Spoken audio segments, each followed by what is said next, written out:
make a move and the bunny gets it. I said, put the bunny back in the box. Why couldn't you put the bunny back in the box?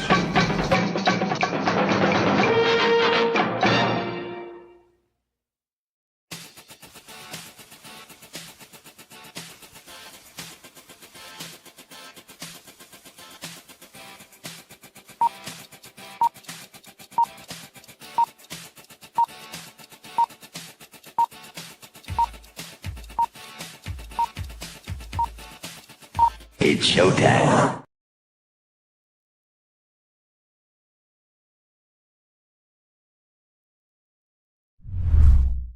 Psychically, I'm very well endowed. I wanna know what you're thinking. There are some things you can't hide. I wanna know what you're feeling. Tell me what's on your mind.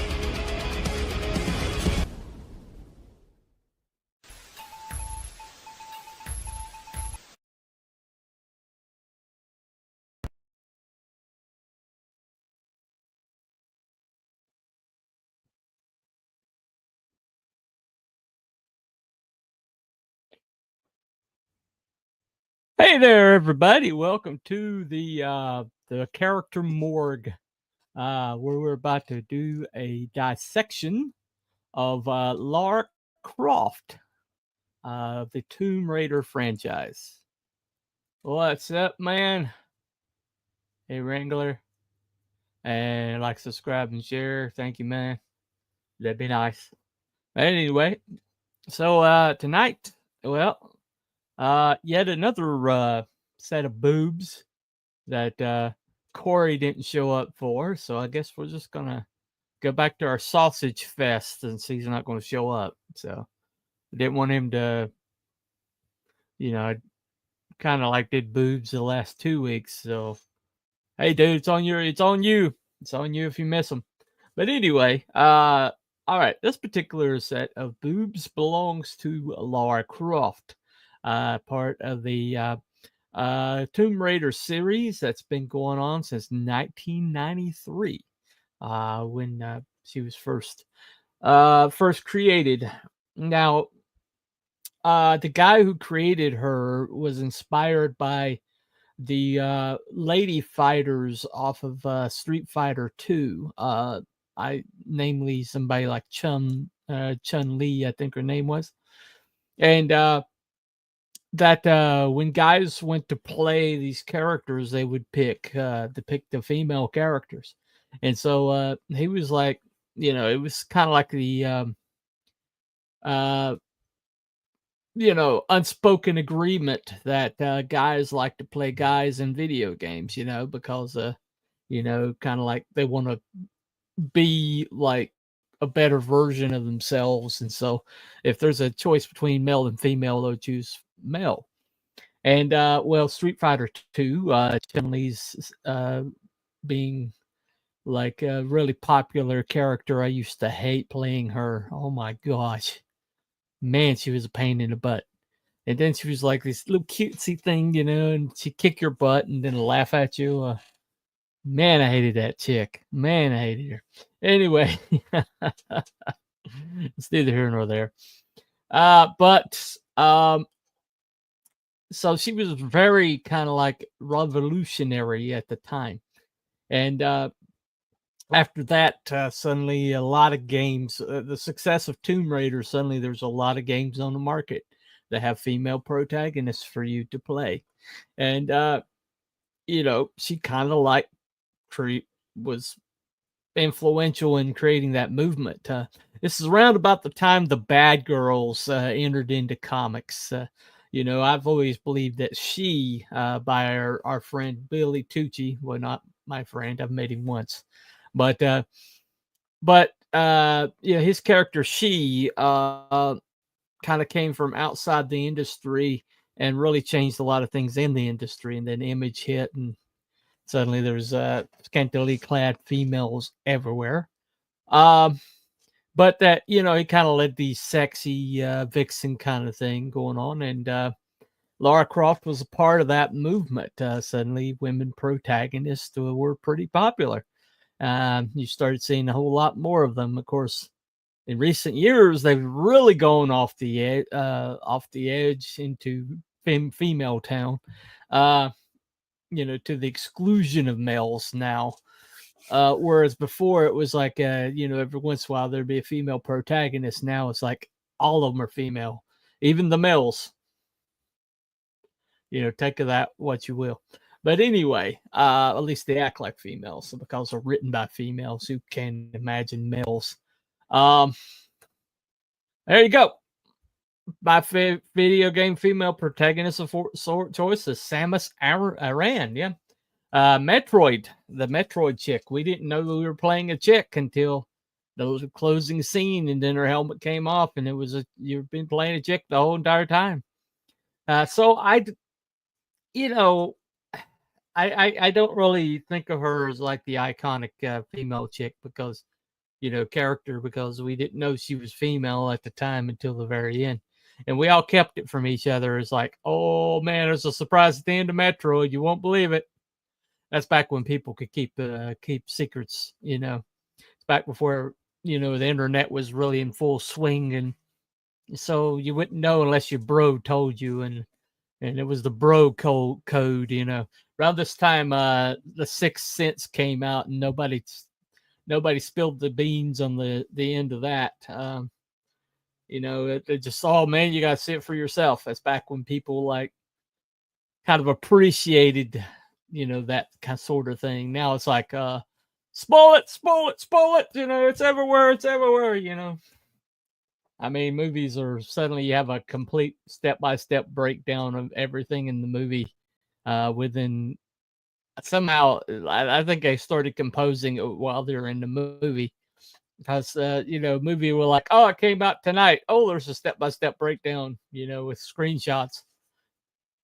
Yeah, it's just the era we're living in where nothing's kept secret anymore. But into that particular era, kind of a male-dominated, hyper masculine males were pretty much dominating cinema. They're also dominating games, at the time where we could use a little bit more a softness, a little bit more feminine. She shows up, and she was a breath of fresh air. And suddenly, everybody's like, "Oh man, you gotta play Tomb Raider." And the breakdowns I've been watching, man, people were looking back on that and they're just drawing the wrong conclusions. They're looking back on it with modern politics and saying, oh, she was like, she was sexualized. She was hypersexualized. And the guy who kind of came up with her character design left core, the people who created Tomb Raider, over the fact that she was being objection. She was being she was being sexualized, and he didn't like that. I don't know what his problem was. What did he think was going to happen? I mean, seriously. So, yeah. So she was created by a soy boy, evidently. Oh well. But anyway, she had this for a long time. She had the same costume. She had kind of a blue teal aqua swimsuit, cargo shorts on the lower, with pockets and with a belt with holsters on it for her twin Desert Eagles. with combat boots. And she mostly had a ponytail. She would doff sunglasses. You know, she was just the chick, man. She was just the chick. And so, you know, so let's get into it.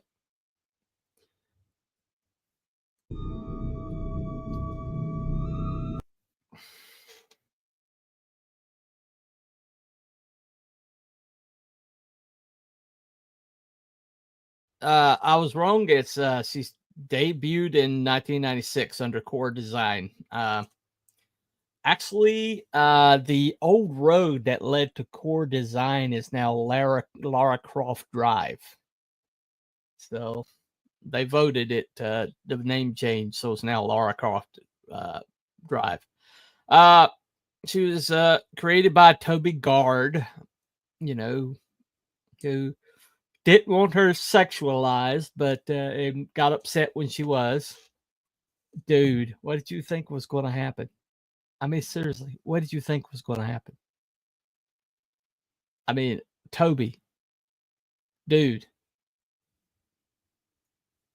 Anyway, I can't imagine what he was thinking was going to happen. I mean, I just don't know. I mean, he's not paying attention. Seriously. But yeah, she was like a video game vixen. She's had multiple iterations, multiple different, you know, variations. Her backstory has been retconned a lot, and so the only way that I could find to do this is to like choose what the most backstories have in common. Okay, and so that's what we're going to do.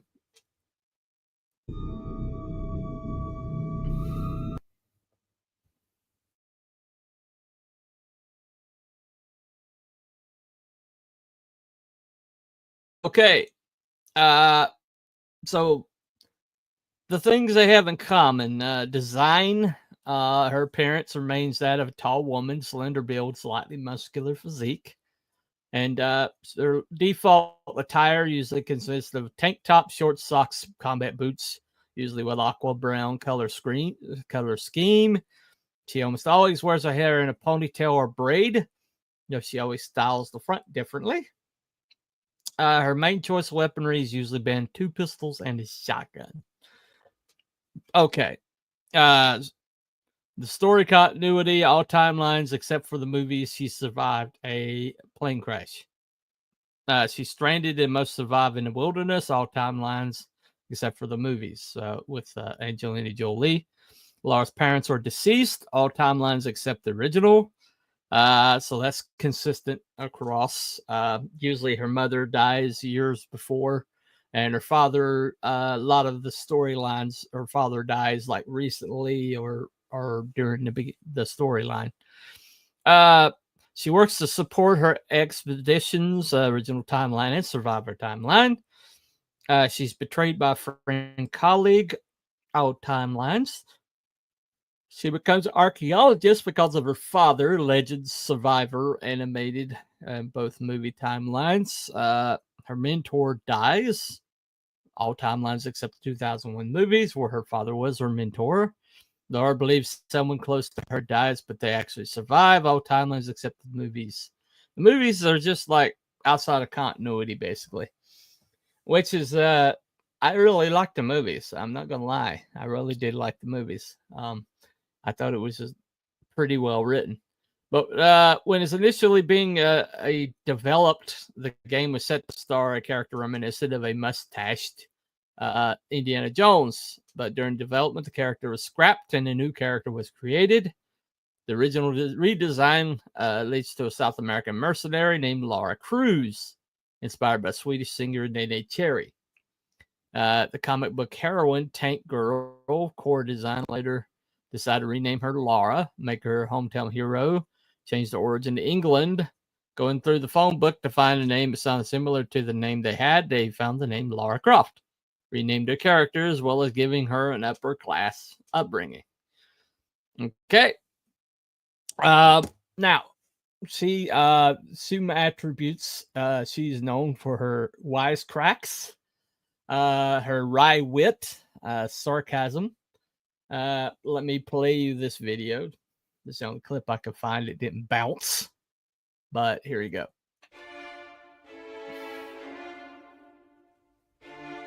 We control everything here in Prague. Well, I've never heard of you. So what are you, a city guide? Don't joke me around, Bouchard. Miss Croft, are you deaf?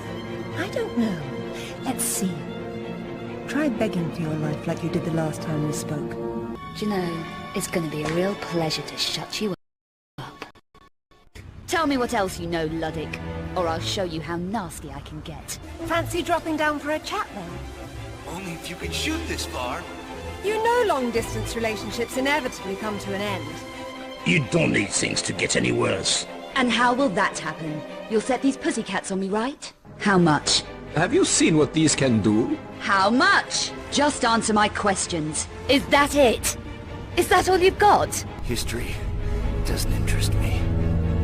Well, then why don't you stay here and consider the future? Make sure I'm not in it, however. Get me that code, or else... Or else what? I'm sick of your Parisian low-life ways. I need results, you unsavory little runt. I'm a dangerous girl, and right now, I'm losing patience. From this moment, your every breath is a gift from me. If I had a coconut for every time some lunatic said something like that. You have killed my men. I've simplified your payroll. Are you going to leave me like this? Yes, take a break. You've been running round a lot. Jacqueline Nathan, you just don't know when to die. Well, I'm sure someone does. I'll ask around.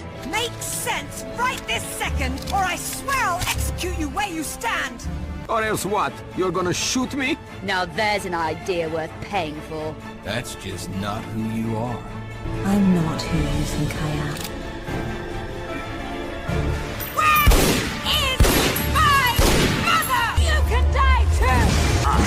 You really are a woman after my own heart.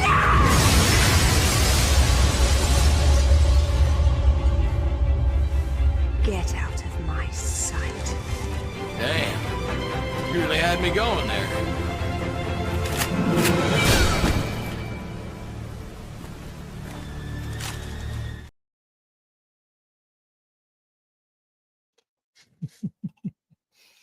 Okay, so there are certain things that are pretty true across the many different depictions of her. Most of the time, she's up to her eyeballs in intrigue. Most of the time, she's familiar with mercenaries, has worked with them. She's highly skilled in weaponry and war, and she's a great puzzle solver. And she is an adventure seeker. And so she's compelled out of boredom for the aristocratic life. She uses the the advantages that she was given by birth to seek her adventures.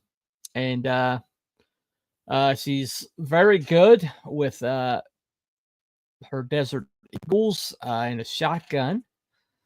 And she pretty much enjoys I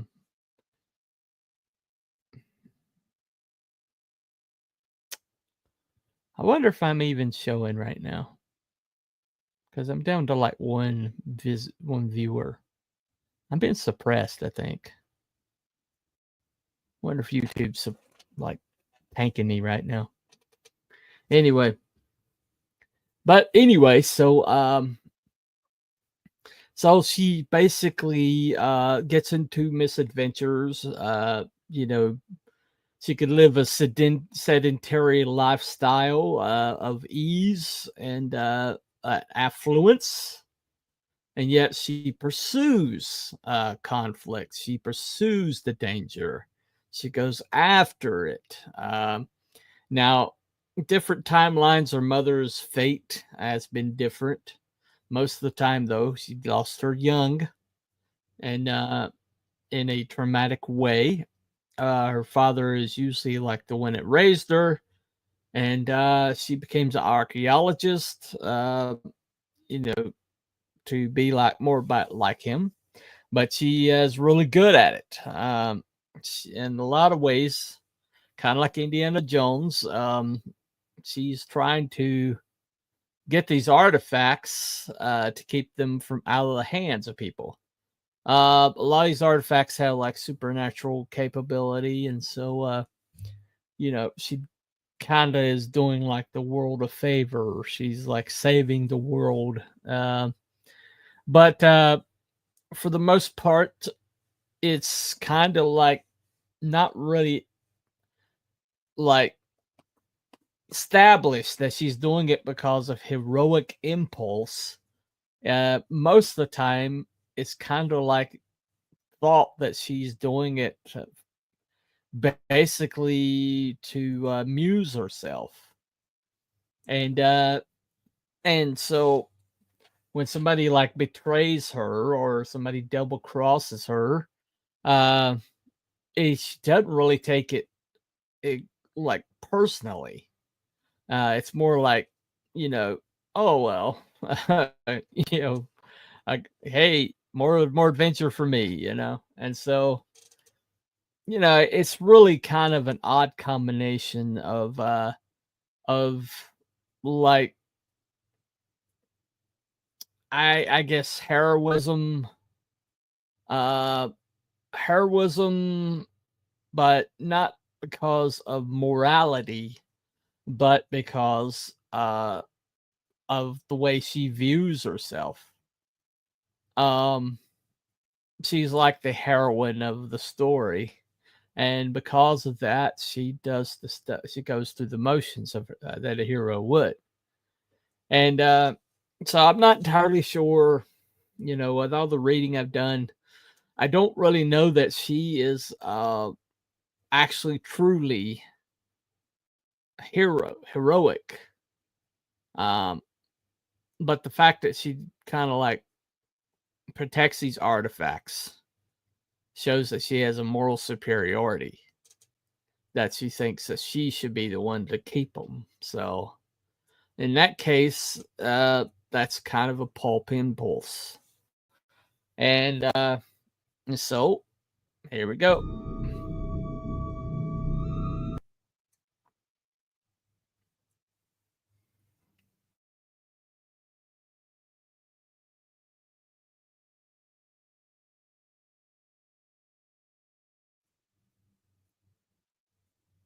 All right. So is she pulp or is she noir? Now, anybody that's watched the show know that I separate characters into one of two categories. The pulp character, which usually have some supernatural element to them. They're usually have a strict code that they adhere to. That could be either victim or villain or hero. Usually they won't deviate from that course. They once they're on that course, they're going to be on that course. Now, pulp or noir isn't the opposite. Noir, basically, they don't have like a set of rules that they follow. They are willing to bend and adjust their morality to suit the situation, which doesn't make it really morality at that point. But they also tend to go along with the strongest, kind of like the strongest, move of the room. If there's a person nearby that's pulp, most of the time they will kind of like take on those attributes because they don't have one themselves. But in this case, I'm going to have to say that I think Lara Croft, I've really debated this. It's gone back and forth and going back and forth. And I think I'm going to go with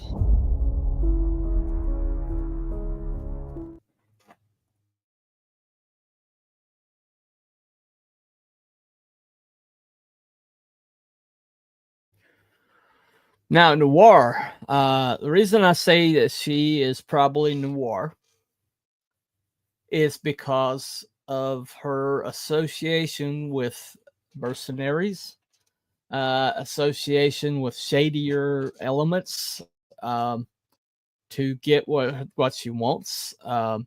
Then she is willing to bend rules. She's willing to go against the grain and to get her way.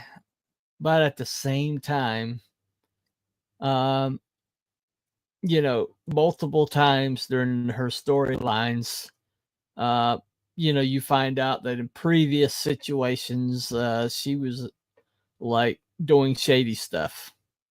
And, currently she's on mission to get this thing, which is kind of like because of the whole game thing. But it also follows through in comic books and other things. And in the movies, it was in the movies. But, like the current thing she's after is the most important thing to her. And she is willing to do whatever it takes to get it.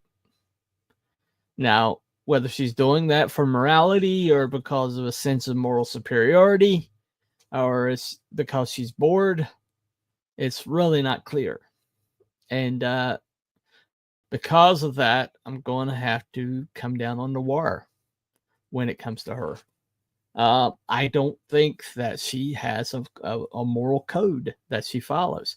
I think she borrows one from her father, but because she was raised like in affluence and all her needs met, I don't know that she has the humanity, or at least the empathy with humanity enough to have a true moral compass or moral center. I think she borrows that from her father, and she does things that she knows that her father would have done, but that's not her moral code. That's her father's moral code.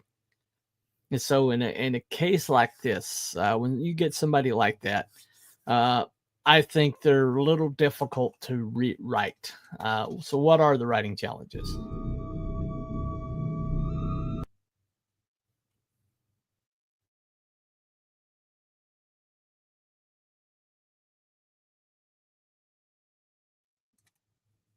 Okay, if I'm going to go write a character that came from an affluent history, really hasn't suffered a whole lot in her life.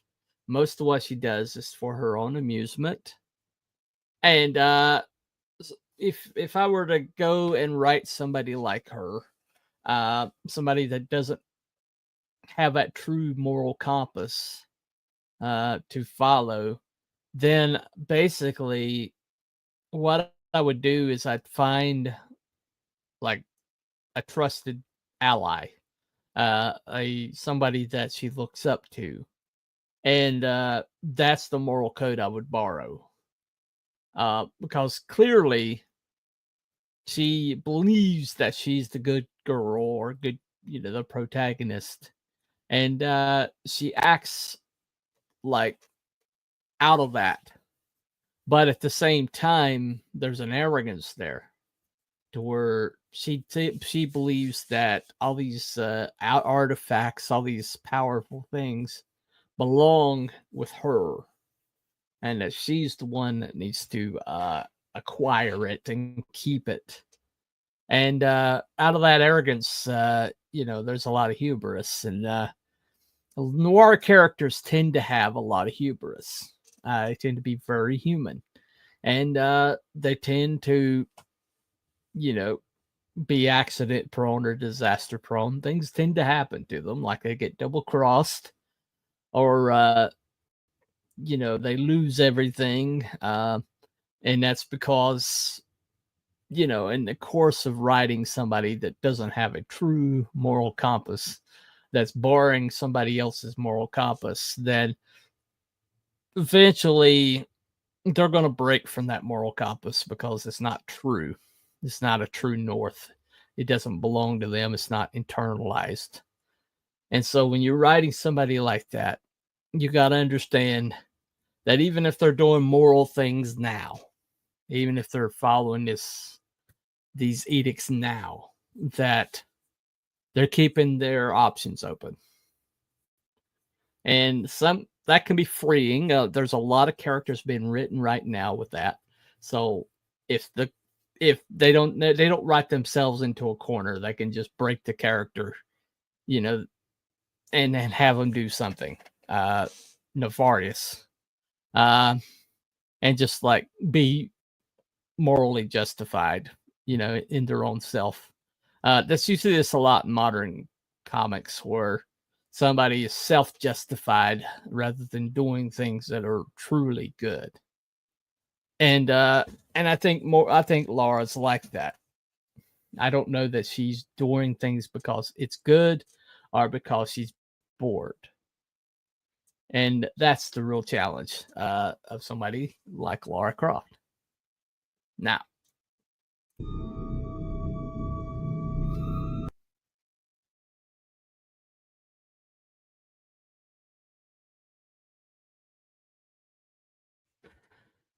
okay, there's not a lot of meat on these bones. There's not a lot of I mean, she has a butler that's kind of sticks with her, and but he's like the only character that really like you find consistently throughout her background, and he's her servant. So I don't know that they have a friendship there or that he's mentoring her or anything, but he does what she wants him to do. Basically, he's a servant, and she doesn't really have like people over her that she looks up to, that she answers to, and because of that, she's pretty much a world unto herself. She is basically following her own moral compass. There is no true north because her compass points back to her. And so a character like this, basically they're kind of like I don't know if they're admirable, but they're enjoyable to a certain extent. And you know, I really think that the movies did a good job. I enjoyed the movies, but the movies changed her character. Actually, gave her like a moral code that she doesn't have in the games or any other material, and which is probably why I enjoy the movies probably more than I enjoy the rest of the stuff. That Netflix thing that they just put out is awful.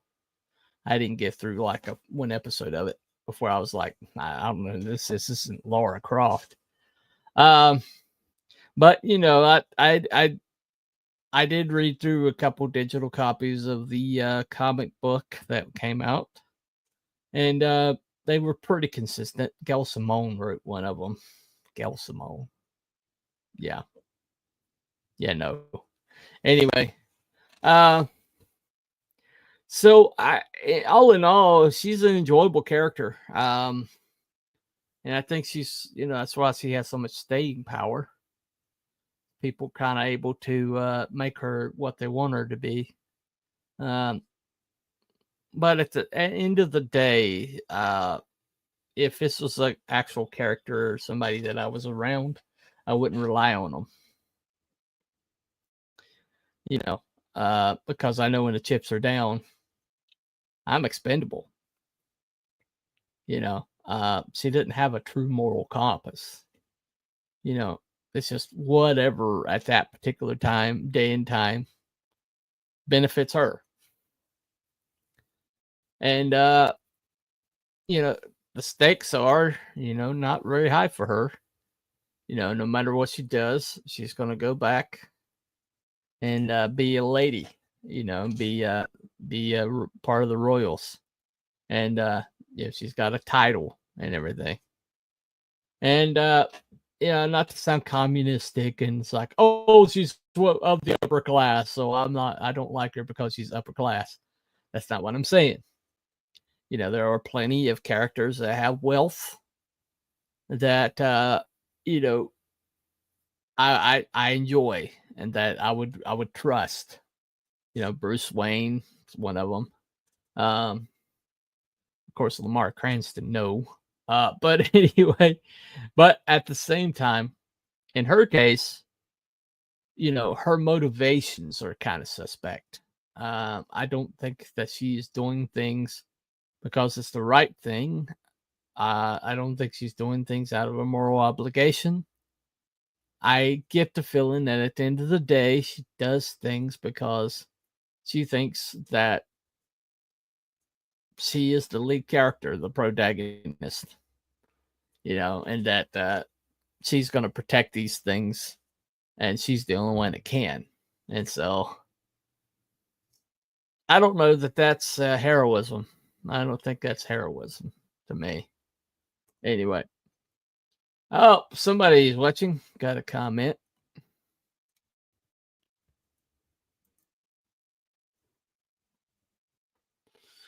Which probably adds to the fun factor as a player character. Yeah. Agreed. As a video game character, she's going to be a blast. Because of that, because of that ability to,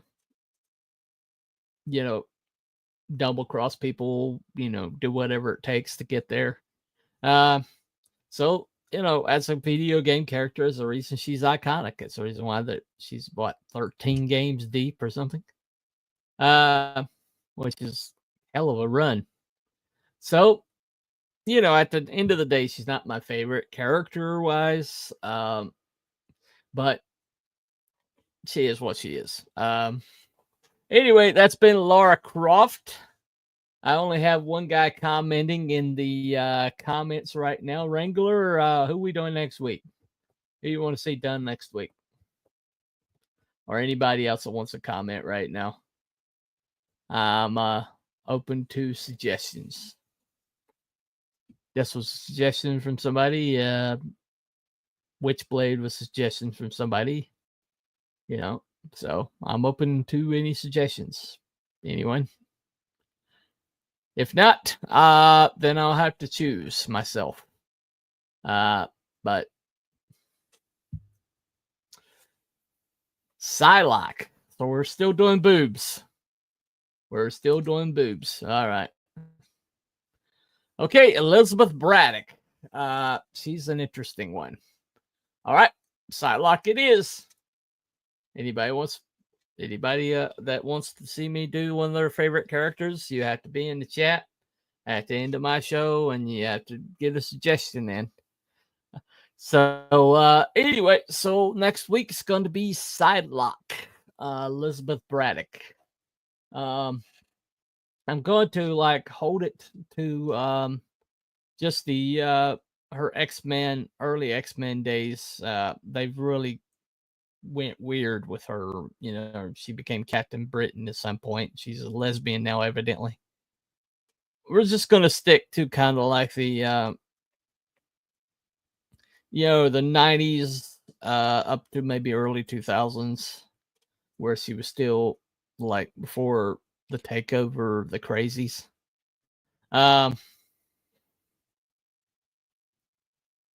What? Well, yeah, they made her Captain Britain. They killed her brother off and made her Captain Britain. Because you do, as you do. Anyway, so that's what we're going to do next week. We're going to do Psylocke. That's going to be interesting. 90s Psylocke is peak Psylocke. Agreed.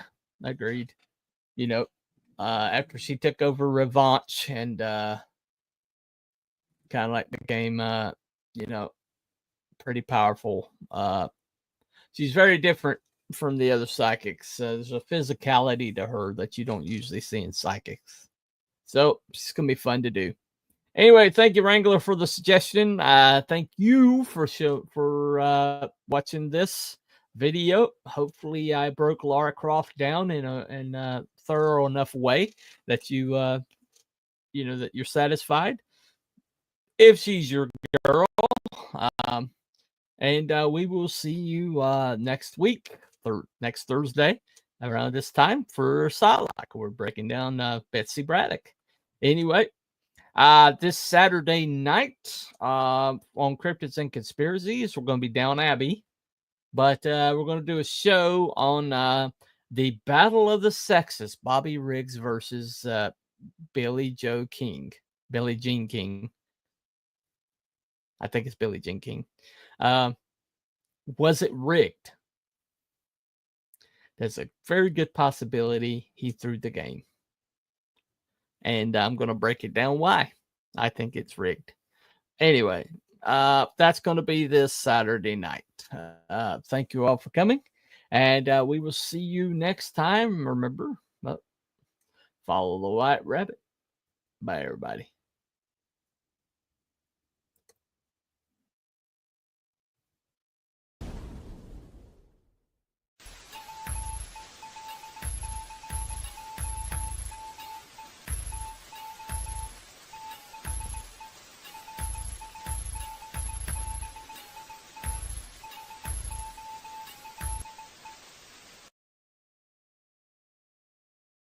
Thank you.